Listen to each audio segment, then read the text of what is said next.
જામકંડોળા તાલુકામાં આંગણવાડી કાર્યકરની તેડાગરની ભરતી અરજીમાં મેરિટ લિસ્ટમાં ભયંકર ગેરરીતિ થયાની ઉચ્ચ કક્ષાએ લેખિત રજૂઆત કરવામાં આવી છે.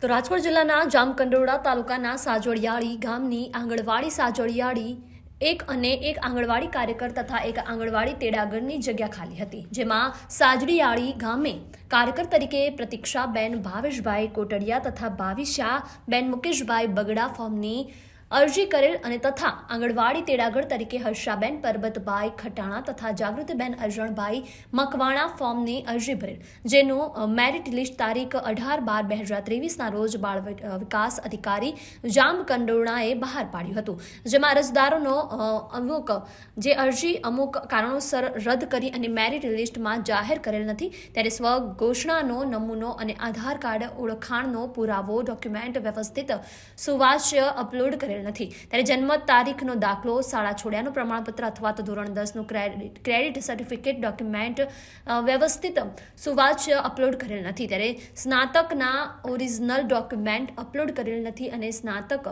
અરજીમાં માર્ક્સ અથવા તો કુલ ગુણ ખોટા દર્શાવેલ છે, જેમાં ધોરણ 12 પાસ ડોક્યુમેન્ટ વ્યવસ્થિત સુવાચ્ય અપલોડ કરેલ નથી અને તમામ ડોક્યુમેન્ટે સુવાચ્ય વ્યવસ્થિત અને માર્ક્સ સાચા દર્શાવેલ હતા, છતાં પણ મેરિટ લિસ્ટમાં નામ જાહેર કરેલ નથી. મારું નામ પ્રતીક્ષાબેન ભાવેશભાઈ કોટડિયા છે, ગામ સાજડિયાળી, તાલુકો જામકંડોરણા, જિલ્લો રાજકોટ.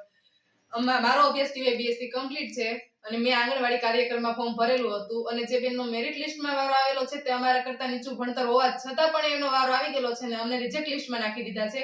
એટલે અમે સરકારશ્રીને અમે નિવેદન કરીએ છીએ કે આ ચોક્કસ વસ્તુનો તપાસ હાથ ધરી અને અમને ન્યાય અપાવે એવી અમે આશા રાખીએ છીએ. અમે ઓનલાઈન અરજી કરેલી, એમાં અરજી નંબર પણ આવી ગયેલો હતો અને અરજીની અમને મેસેજ પણ આવેલો હતો કે તમારા ડોક્યુમેન્ટ સબમિટ થઈ ગયા છે. તો પાછળથી લોકો એવો ફોલ્ટ કાઢેલો છે કે તમારા ડોક્યુમેન્ટ બરોબર સુવાચ્ય નથી અને અપલોડ કરેલ નથી, તો એ કઈ રીતે શક્ય બને? તો એને મેસેજ જ કેમ નાખ્યો કે તમારે અપલોડ થઈ ગયા છે ડોક્યુમેન્ટ? હવે એમ કહે છે કે ડોક્યુમેન્ટ અપલોડ નથી થયા. મારું નામ ખટાણા હર્ષાબેન પરબતભાઈ છે. મારું ગામ સાજડિયાળી છે, તાલુકો જામકંડોરણા, જિલ્લો રાજકોટ. મેં આંગણવાડી કેન્દ્ર નંબર 1માં તેડાગરની અરજી કરેલી હતી. તેમાં મારે કમ્પ્લીટ આઈસીડીએસ વિભાગમાંથી મેસેજ પણ આવી ગયો હતો, પણ અત્યારે મેરિટ લિસ્ટમાં નામ જાહેર કરેલ નથી. મારો અભ્યાસ 12 પાસ છે. હું પણ એક માલધારી સમાજમાંથી આવું છું, તો મને પણ અનામત કેટેગરીનો લાભ મળવો જોઈએ. નમ્ર વિનંતી છે કે અમને ન્યાય અપાવે અને અમારા આ બાબતને ધ્યાનમાં લઈ અને રાજકોટ જિલ્લા અધિકારીને પણ અમે નમ્ર નિવેદન કરીએ છીએ કે અમને ગમે તે થાય પણ અમને આ બાબતમાં ન્યાય અપાવો. તમે ક્યાં કઈ જગ્યાએ રજૂઆત કરી છે? તમે ઉપર કે અધિકારીમાં લેખિતમાં? હા, અમે તાલુકા વિભાગમાં રજૂઆત કરી છે, જિલ્લા વિભાગમાં કરી છે અને આપણા મંત્રી સાહેબને પણ રજૂઆત કરેલી છે. ઓનલાઈન અરજી અમે કરેલી જ છે, બધાને જાણ જ છે. અમારે જ્યારે આઈસીડીએસ વિભાગમાંથી ભરતી પ્રક્રિયા બહાર પડી ત્યારે અમે પણ ફોર્મ ભરેલું અને સામેવાળા વ્યક્તિએ પણ ફોર્મ ભરેલું, પણ ત્યારે અમને જાણ કરવામાં જ આવેલી હતી કે તમે ફોર્મ ભરી કે ન ભરો, અમારો વારો ફાઇનલ છે જ. પણ અમે લોકોએ સિરિયસ લીધું નહીં અને અમે એમ વિચાર્યું કે અમે પણ શિક્ષણની પદ્ધતિમાં ઊંચા છીએ, અનામત કેટેગરીમાં પણ છીએ, તો મારો અભ્યાસ 12 પાસ છે છતાં મને ન્યાય ન મળ્યો અને મારું ફોર્મ રદ કરી નાખવામાં જ આવેલું છે કે તમે વ્યવસ્થિત માર્કિંગ નથી મૂકેલા, આમ નથી કરેલું, તેમ નથી કરેલું. તો અમને મેસેજ કેમ આવ્યો? પહેલી વસ્તુ તો એ કહેવામાં આવે છે સરકારશ્રીને કે અમારા સફળતાપૂર્વક નોંધણી થઈ છે, એનો મેસેજ જ કેમ આવ્યો?